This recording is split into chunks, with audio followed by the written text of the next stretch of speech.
మన పార్టీ మీద జరుగుతున్న కుట్రలు మీకు అర్థం కావాలి. రెండు పార్టీలు కలిసి చేస్తున్న కుట్రలు మీకు అర్థం కావాలి. ఒక్క నిమిషం దయచేసి జాగ్రత్తగా వినాలి.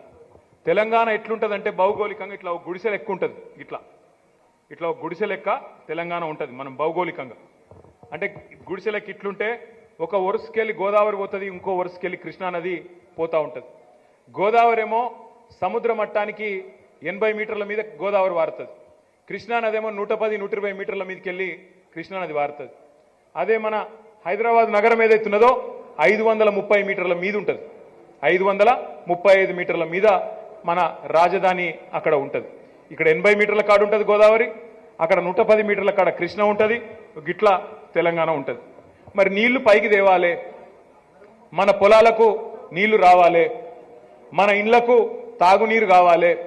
అట్లాగే మరి రేపు పరిశ్రమ ఎవరన్నా పెడితే ఇక్కడ కాకతీయ మెగా టెక్స్టైల్ పార్కులను ఇంకో కాడనో పరిశ్రమ పెడితే దానికి కూడా నీళ్లు కావాలి. మరి ఏం చేయాలి?